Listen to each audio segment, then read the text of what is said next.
The 7th year of marriage. Bruno had grown tired of his flings outside and began yearning for the warmth of home. I thought for a moment and nodded. The next day, I brought my little lover home, the one I had kept outside. He was good at everything, laundry, cooking, you name it. Brother, are you warm enough? If you're cold, I'll knit you another blanket. Seeing Bruno's face turn dark and unsatisfied, I hesitated for a moment. How about I bring your mistress home too? Chapter 1. When I discovered that Bruno had poked holes in the condom, he didn't even bother to hide it, he just tossed it in front of me. I want a family, he said. Quit your job, Miriam. From now on, I'll provide for you. You don't have to work so hard anymore. I looked at the condom on the floor and suddenly laughed. Bruno and I had a marriage of convenience, a family alliance. For couples like us, plastic and hollow, we should have had a child 2 years before the wedding and a second one a year after. Nothing more than a means to strengthen our shared interests. It wasn't unusual for people in our circle to have lovers outside their marriage. As long as no one made a scene, that was the unspoken rule. But during those 2 years, Bruno made a spectacle of himself for his little lover. He'd come home to throw harsh words at me, telling me to give up, that his heart belonged to someone else. Then one day, he went to the wrong address and broke into the wrong apartment, our so-called wedding home, and got arrested. When I bailed him out, my mother-in-law was mortified. She held my hand and gave me 2 major business projects. She comforted me, saying, Bruno's still young and foolish. Once he matures, he'll realize the value of a home. Looking at the figures on those contracts, I tearfully accepted my foolish husband in his 20s. The profits from marrying into his family were so tempting that I could endure Bruno's mistresses taunting me again and again. For money, I could tolerate it. After all, I wasn't exactly innocent either. Fortunately, my own lover was far more tactful, refined, educated, skillful in every art, capable of hosting guests and managing a home. Over 7 years, Bruno occasionally came back to dine or stroll with me, showering me with extravagant gifts, just to make his lover jealous and prove his own importance. Whenever the girl beckoned, he'd rush to her like a drooling dog. The topic of having children never came up again. I never expected that. 7 years later, Bruno would suddenly bring it up. Miriam, we should have a child. I replied decisively. I can't. He froze, clearly not expecting my refusal, and stayed silent for a long while. I turned and went into the study, focusing on the acquisition proposal on my computer. This project was crucial. If I secured it, I'd finally stand firm on my own, no longer having to bow to the old men in the company or tolerate Bruno. My mom was right, he said, leaning against the door. I used to be immature. Coming home after work to a hot meal and a bit of warmth isn't so bad.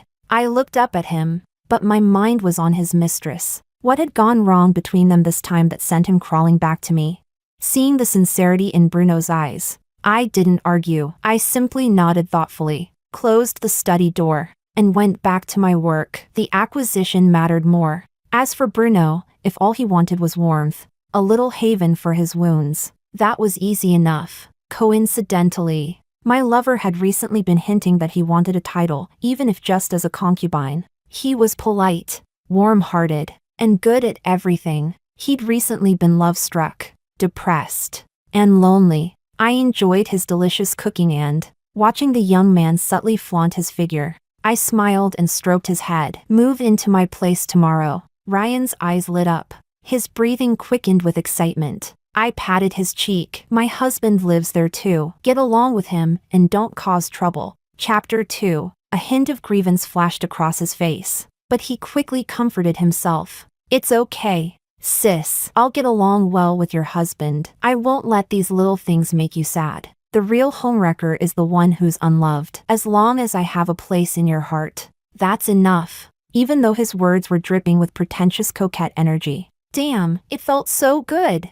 His hand kept moving upward. I looked at his perfectly toned muscles, the veins bulging on his hands, and the flush on his ears. Permission granted. Ryan's cooking was flawless, in every sense of the word. As I grabbed my laptop to head to work, I slipped the house key into the pocket of his apron, reminding him, "You're staying tonight. Make a few more dishes. Give it that homey warmth. Let it really feel like home sweet home. The acquisition project had everyone on edge. The whole company was swamped. Back-to-back meetings without pause. When Bruno burst into my office, I glanced at him coldly, suppressing my irritation.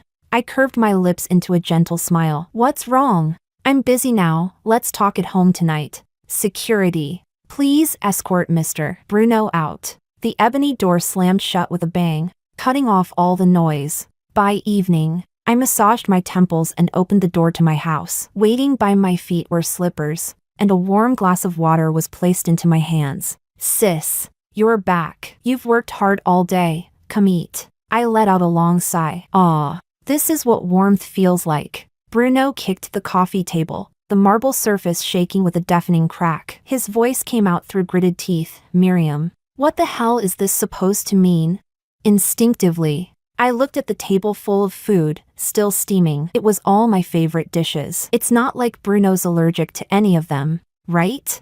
He jabbed a finger toward Ryan, his eyes bulging with fury. Who the hell is he? What do you mean by bringing him here? Do you even still see me as your husband? Before I could speak, Ryan stepped in front of me. Brother, sis has worked all day. Can't this wait until after she eats? I know I have no right to interfere, and I mean no disrespect, but aren't you being way too inconsiderate of her? A faint warmth passed through my heart. Worth every penny I spend on him. Bruno was furious. You call that having no standing? You're this close to marching in here and declaring yourself the man of the house.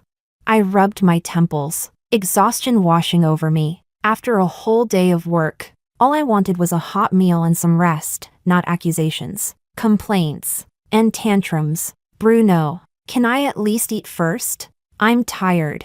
Ryan quickly pulled out a chair and served me a bowl of soup, cooling it slightly before handing it over. He tended to me with practiced precision, knowing my habits. Start with vegetables, then meat, then the main dish, and finish with a sip of soup. Bruno stood there stiff, like a rooster grabbed by the neck. Ryan had to call him over to eat. Brother, try this one. Sis said I make it really well. Brother, if you have any food preferences or allergies, just tell me. I'll learn whatever you like. I want to make sure you really feel the warmth of home. When I finally finished eating, Bruno gritted his teeth and hissed. So this is the warm home you promised me. I glanced at Ryan, who was dutifully washing dishes and preparing foot baths, and looked at Bruno in confusion. Hot food. The scent of home seems right to me. Despite his young age, Ryan was efficient and thoughtful, even preparing Bruno's foot bath. Brother, is it warm enough? If you're cold, I'll knit you another blanket. Bruno looked at the overly attentive young man and felt so disgusted it was like he'd swallowed shit. He suppressed his fury. Miriam, you know damn well that's not what I meant. I sighed wearily, gauging his expression, and after a moment of hesitation said, how about you bring your mistress home too?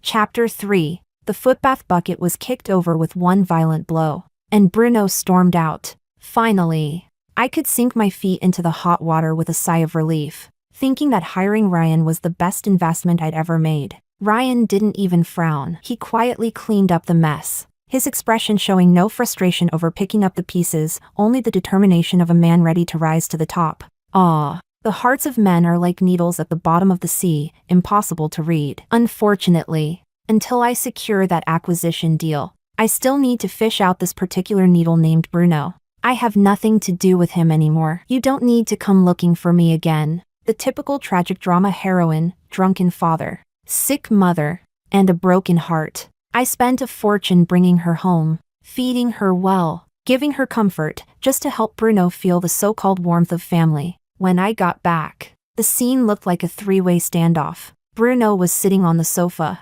chest heaving, looking like he was about to spontaneously combust. The young woman stood in the living room, face turned away stubbornly. We've already broken up. Stop bothering me.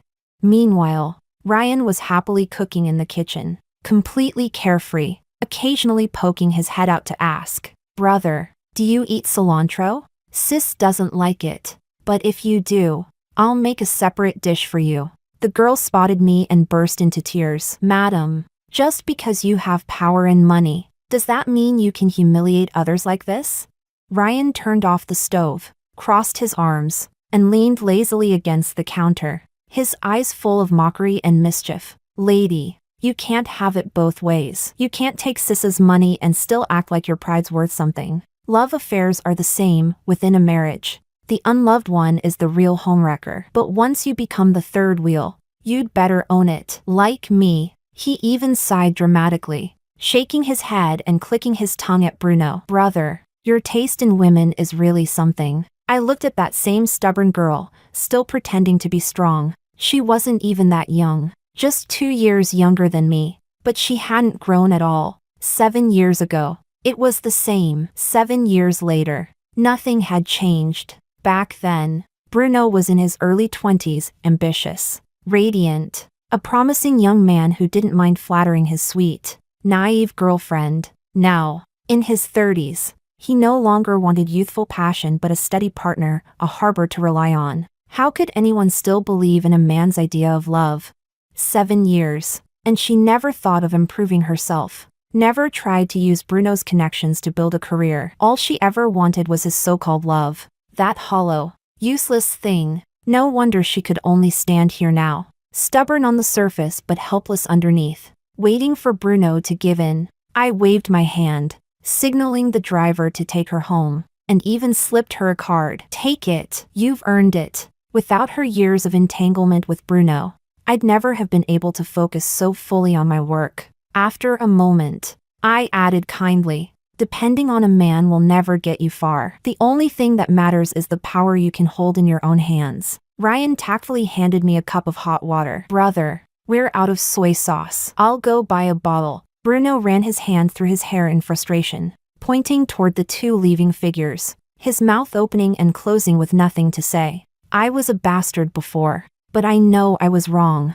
Miriam, end things with that man. This situation is shameful. People will laugh at us.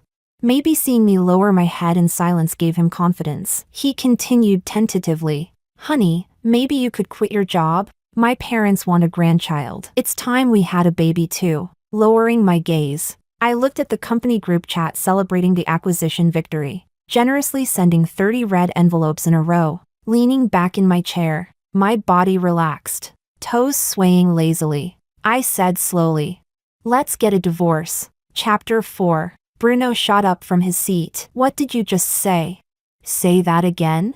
I rarely looked at him so carefully. With calm, deliberate clarity, I said, Bruno, let's get a divorce. You want a divorce just because I told you to cut ties with that guy, quit your job, and have a baby? Miriam, don't forget, you should have done this long ago. He was right. I should have. Though it was a marriage of convenience. When I was barely in my 20s, I still had naive dreams of love. I wanted to make this marriage work, if not affectionate, at least respectful. But reality? Everyone in Beijing knew that on our wedding night, the groom spent the night outside his little lover's apartment. I sat alone in our empty home. From dusk till dawn, I cried.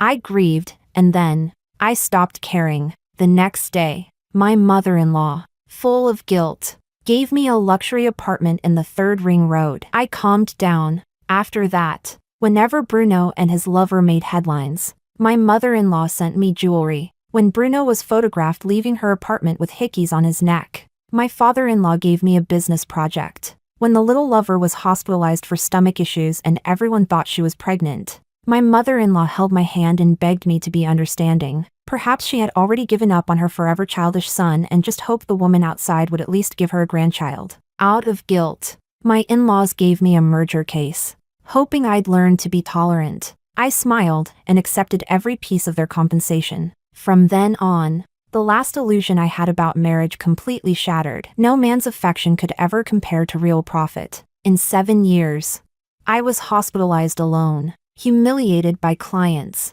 scolded by elders for being incapable, and cried in the dark countless nights. Step by step, I built myself up until people called me Boss Miriam, not Mrs. Bruno, and now he expected me to throw it all away just because he got bored of fooling around? Bruno, let's at least keep this dignified. Our dirty laundry had long been public. Some people once envied him, envied that he had such a composed, capable wife. He used to say, yeah, she's great, doesn't cry, doesn't complain, doesn't make trouble, and she looks good when I take her out. Bruno stood there, dumbstruck, mouth open with nothing to say. Before he could speak, Ryan grabbed his hand, empty-handed but brimming with confidence. Brother, thank you for giving us your blessing. When will you divorce? Tomorrow. Maybe? I'll make an appointment with the registry right now. Don't worry, brother, when I marry sis, I'll invite you to the wedding. We'll even keep a room for you. You'll finally get that warm home you wanted. I picked up my purse and walked out. There was still a celebration banquet waiting for me. Bruno watched my figure fade into the distance, then looked down at Ryan, who was clenching his fists tightly. Suddenly, he laughed. What the hell are you? Even if Miriam divorces me, it won't be for trash like you. Ryan smiled too, his eyes dark, predatory, like a wolf's. Yet his sharp little canine made him look deceptively innocent. I'm in a bit of a hurry, he said softly, so please, finalize the divorce soon. Otherwise, Bruno froze, startled. But before he could react, shouts were heard outside. Ryan's expression instantly changed as he cheerfully went to fetch the car. Through the window, Bruno could still hear his gentle, caring voice. Sis, you haven't eaten dinner yet, have a bite first. Drinking on an empty stomach isn't good for you. Bruno's gaze turned cold as he watched him leave. He raised his phone and ordered, find out everything about that man around Miriam, who he is and where he came from. Chapter 5. I knew Bruno wasn't the type to give up easily, after all. He'd clung to that mistress for 7 years. What I didn't expect was that he'd start using those same tactics on me. Bruno had his looks. I'll give him that, and with careful grooming, he looked especially dazzling. Watching that peacock of a man strut beneath the company lobby's mountain of roses gave me a headache. Miriam. I was wrong before. I'll change from now on. The repentant playboy chasing his wife back storyline might move a girl in her early 20s, but not a woman nearing 30. The only thing that could move me now was profit. Unfortunately, Bruno's family no longer had enough to tempt me. I was annoyed by his fake remorse, annoyed that he kept dragging out the divorce, and most of all, annoyed that I didn't have enough money to crush his family and make them crawl before me. Ryan stood protectively in front of me like a jealous young wolf, no longer meek or self-effacing, his tone sharp and fearless. Brother, those dark circles of yours aren't looking good. You're getting older, take care of yourself and try not to stay up so late. The roses are nice, though. Looks like you've got a steady deal with the florist. You must send flowers to a lot of people, unlike me, who just cooks and cleans for sis. Holding down the fort. Bruno's greenish face was almost beautiful, but still irritating. I couldn't exactly drag him to the registry office. Nothing free ever turns out good anyway. When I saw his mistress again, my irritation only deepened. It was like they'd teamed up to annoy me. Bruno, I think I'm pregnant. The girl stood at the company entrance in her white dress, trembling like thunder splitting the sky. Her words made me burst into a radiant smile. Bruno froze. Ryan lit up. I politely ushered the girl into my office, treated her with care, then picked up the phone to call the best divorce lawyer I knew. Time to prepare for battle. Bruno frowned at the ultrasound report, his expression unreadable. Ryan busied himself serving the girl tea and snacks. He'd have fed her fruit with his hands if I hadn't been there. Miss, are you sure the baby's my brother's? He asked with feigned innocence. The girl looked stricken, her face pale as she turned to Bruno. You think I'm lying to you? Bruno, it's my child. I'll raise it myself. It has nothing to do with you. She turned and left, only to bump straight into Bruno's parents. The older couple froze, having heard they were about to become grandparents but forgetting to ask from whom. Naturally, they recognized the girl who'd been with their son for 7 years. The scene looked nothing like a wife's pregnancy, more like the mistress's. Ryan politely excused himself, leaving the rest of us in the office. My mother-in-law took my hand, intending to handle things like always. But when she started to speak, she suddenly realized I was no longer the daughter-in-law she could control. Miriam, Bruno's still young. He doesn't know better. Don't worry, we only recognize you as our daughter-in-law. When the child is born, we'll raise it in the old house. You won't have to see it. I almost laughed. If the child's still so young, maybe they shouldn't let him out to cause trouble. Pulling my hand away, I looked at them calmly. Dad, Mom, you both know what my marriage with Bruno is like. I'm tired. I can't accept this child. Let's divorce. My mother-in-law looked at me, then at the trembling girl holding her belly. Finally, my father-in-law spoke. Miriam, our family owes you. You'll get everything you deserve. Bruno tried to protest, but one glare from his father shut him up. I nodded in satisfaction. It was a smart move, better to hold on to a grandchild than a rebellious daughter-in-law. There was never any sentiment involved, only calculation. As I walked away, Bruno suddenly laughed. Miriam, do you really think that man you're keeping is someone simple? Chapter 6. Ryan, is there something you're hiding from me?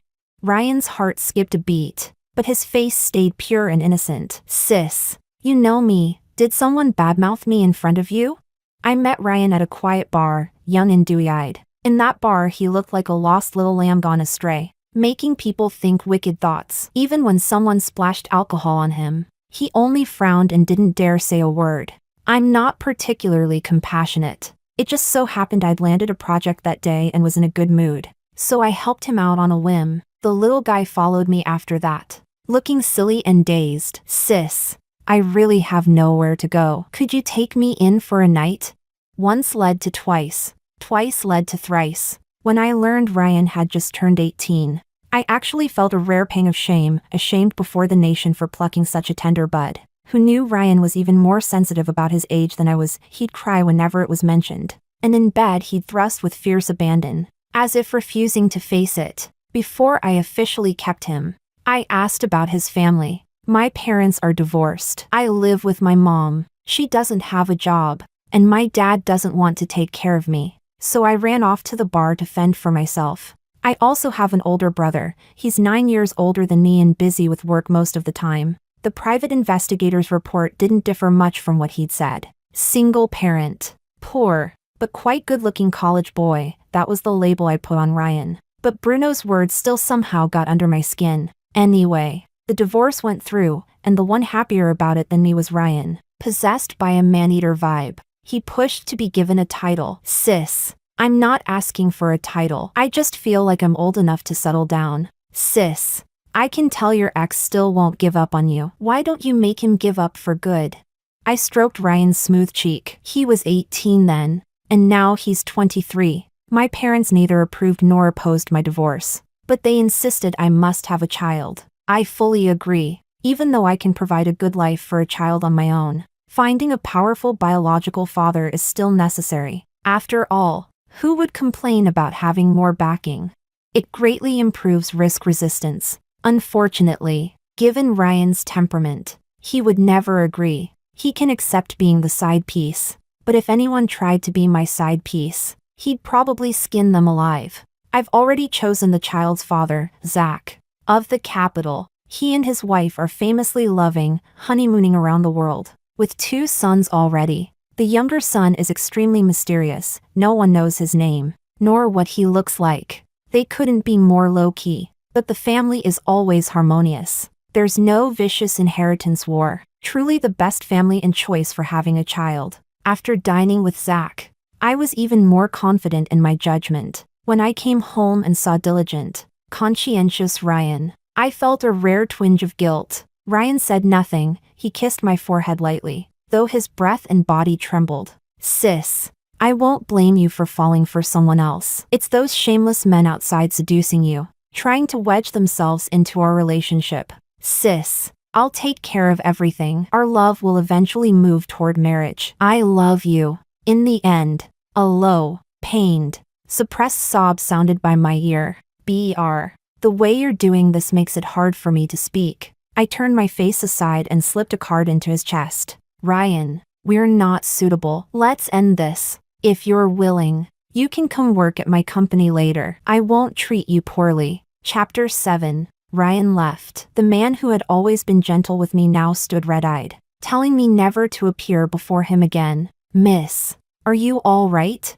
I snapped out of it and looked at the man in front of me, smiling apologetically. Sorry, I was just thinking about my younger brother. Yes, my brother. He threw a tantrum and ran away. Zach nodded in understanding. his tone unusually talkative. "You've had it rough. My brother's the same way. A few years ago, he suddenly moved out without a word, wouldn't let anyone ask questions or look for him. Recently, he even said he was getting married. But when he came home the other day, he didn't say a word. Just sulked with a terrible temper. No one dares ask what happened. Every family has its troubles." At least Ryan knew how to soothe himself. Perhaps seeing me distracted, Zach didn't press further. The soft clink of a coffee cup broke the silence. "Miss, you're an excellent woman and a great business partner. But I don't think we're suitable. Rather than forcing something, let's talk about the next phase of our collaboration." I looked at the man before me with genuine admiration. No wonder his parents carried themselves with such grace. Their children were as valuable as gold.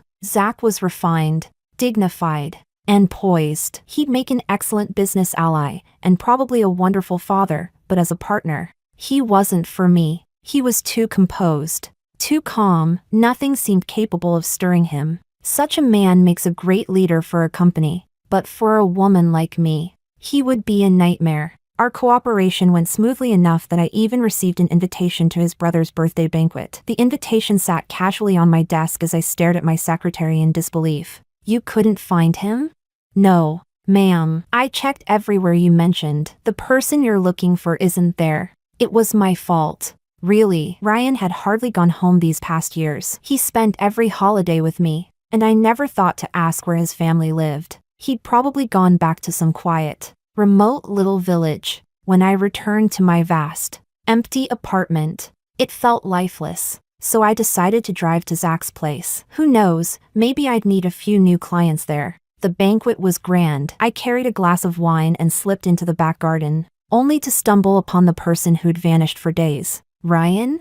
He stood there in a white shirt, expression distant and melancholy. His tall silhouette stretched long under the dim lights. For some reason, guilt crept up on me. "I'm sorry. I shouldn't have said those things." Just a simple sentence, and his eyes turned red instantly, tears trembling on his lashes, threatening to fall. He was still younger than me. After all, I stepped forward and wrapped my arms around his waist. "Let's try again. If it works, we'll get married. Love can't be forced." It was true with Bruno, and it was true with Zach. As for the child, I'll be enough as a mother. Ryan isn't as foolish as he looks. The man in my arms stiffened, staring at me in disbelief. "What did you just say?" "Say that again." "Ryan, I was thinking of marrying Zach, to give my child a stronger backing. But now I realize, rather than giving him more money, I should give him a happy childhood. After all, his mother's already wealthy. Would you be willing to try with me again?" Ryan's tears finally spilled over. Like a puppy, he buried his face in my neck, nodding furiously. Once he calmed down, I finally realized something. "Wait, it's Zach's brother's birthday party. How did you get in?" His face froze. I took a job as a waiter. Needed to earn some money." "Ryan, what are you doing here?" I turned and looked behind me. Zach was standing there. Then I looked back at the panicked, flustered man before me. "Ryan?" Chapter 8. At some point, Bruno walked over, laughing mockingly. "Miriam, don't tell me you still don't know that your little boyfriend is the young master of this family, the very birthday boy tonight?" "No way." "Really? You honestly didn't know?" Ryan glared at the man who had come to kick him while he was down, rage burning in his eyes. He looked as though he wanted to leap forward and tear that smug mouth apart. Filthy bastard with a loose zipper. So what if he had the advantage of age? In the end, hadn't Ryan still stolen her away?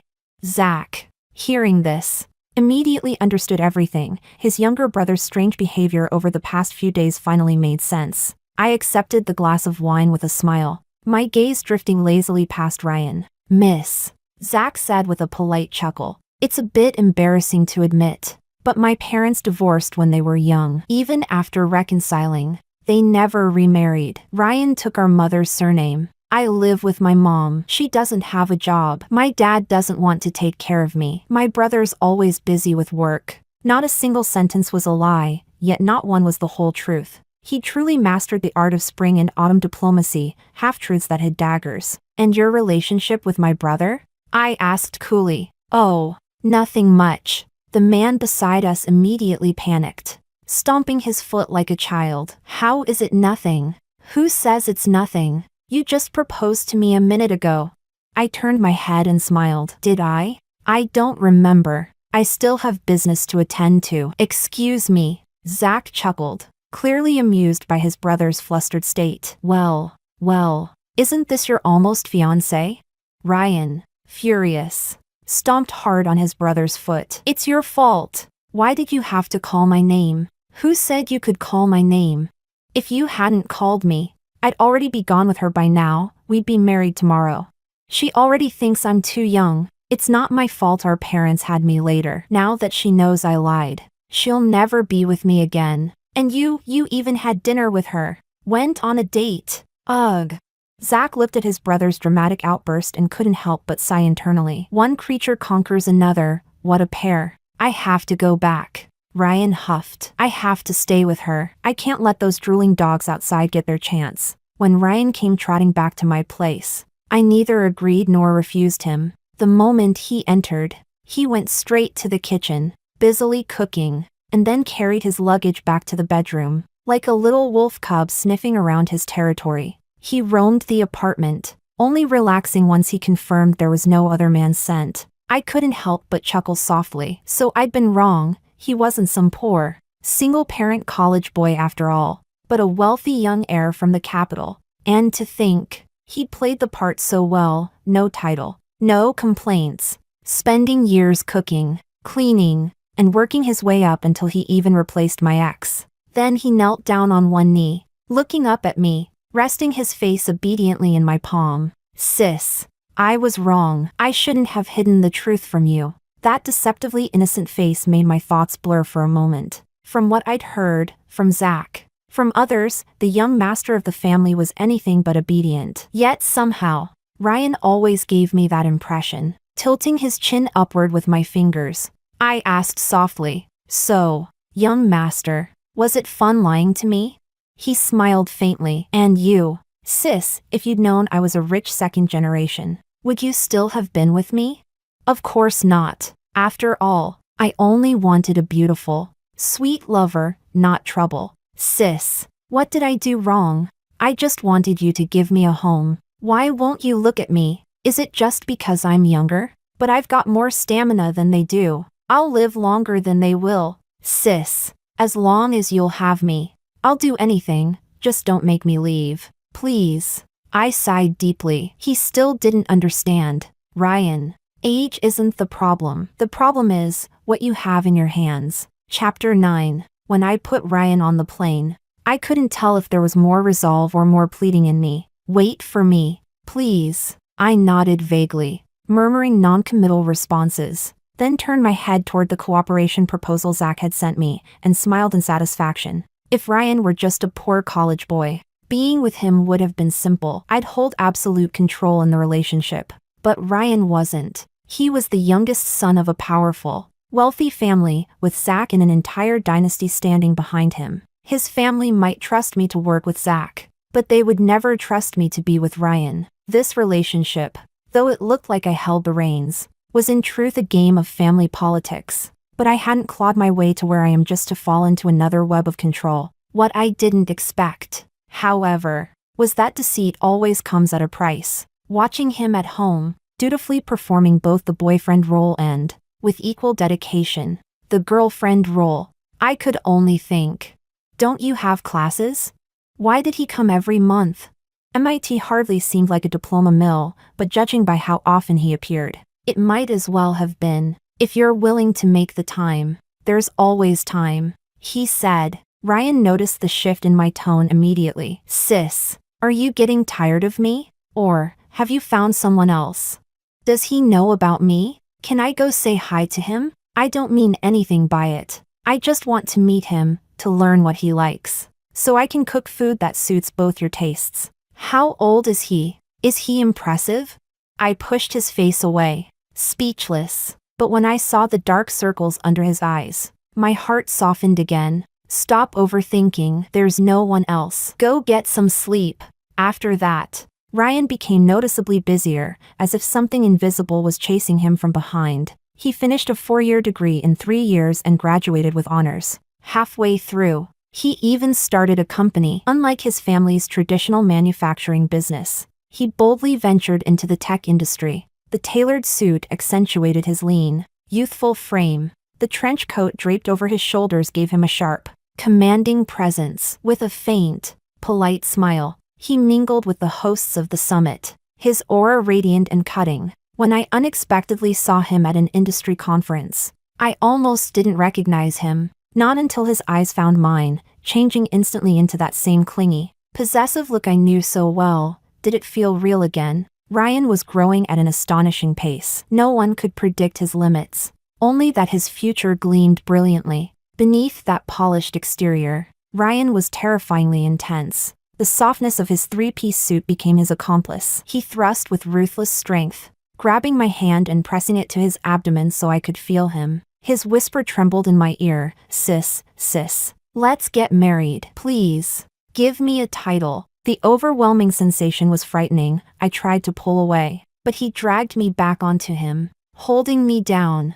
I gasped sharply. It was too deep. Miriam, think about it, he murmured, his voice low and rough. I'll grow up. Ryan was no fool, on the contrary. He'd always been brilliant. During his years abroad, he finally understood why Miriam hadn't chosen him before. What she needed wasn't a boy who cooked and clung to her, it was a man who could match her stride for stride, challenge her, and lead her higher. A woman like her was never meant to stay for tenderness and sweet words. She would always keep walking toward a bigger world. Chapter 10. When I saw the 2 red lines on the pregnancy test, my mind buzzed blankly. It must have been that time Ryan had been terrifyingly intense, as if he wanted to pierce right through me. I stared at the 2 lines for a long while before suddenly bursting into laughter. Pregnant, no husband, and the father rich and powerful. Wasn't this exactly what I dreamed of? I hadn't even had time to execute my runaway with the baby plan before Ryan caught me at the airport. He held my prenatal report in his trembling hands, his eyes bloodshot. Miriam, I'm going to be a dad. I stared at the man crouched before my belly, reading prenatal education books with great concentration, completely baffled. How did he even know? The hospital where you had your checkup, it belongs to my family. Right. I'd nearly forgotten that this new money rising star actually came from old money. Ryan's gaze locked seriously onto my slightly rounded belly. Inside it was his claim, his bond. Once the child was born, he and Miriam would be tied forever, no matter what. Even if she refused to marry him, the child was still his. Was it wrong for him to want to see his child? Of course not.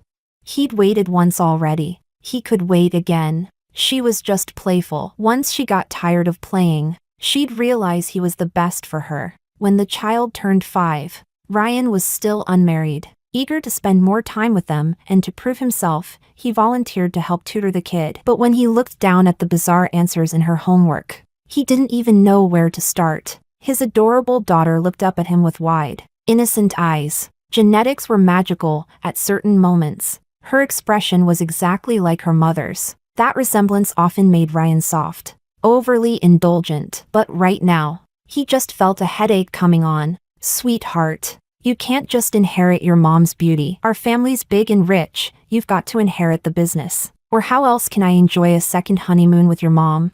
When the child turned 7, Ryan was still single, at least legally. He leaned close to the woman absorbed in her work. Time had barely touched her. Motherhood had only added a gentle grace to her sharpness. He breathed in her scent, his heart full of cautious hope. Miriam, the baby's starting elementary school soon. Isn't it not great for her to be from a single-parent household? I don't mean to rush you or anything, he added quickly. I'm just worried about the baby's emotional well-being. A harmonious marriage is better for a child's development. I couldn't help but laugh, seeing the seriousness and the nervous expectation in his eyes. My heart softened. All right. Fine, we'll do it. We'll get married tomorrow. Our daughter, watching her father's over-the-top reaction, sighed and shook her little head with exaggerated maturity. Daddy was too childish. When she grew up, she decided she'd be just like Mommy, powerful in a suit, commanding respect everywhere she went. And then she'd marry a prince and live happily ever after, on top of the world.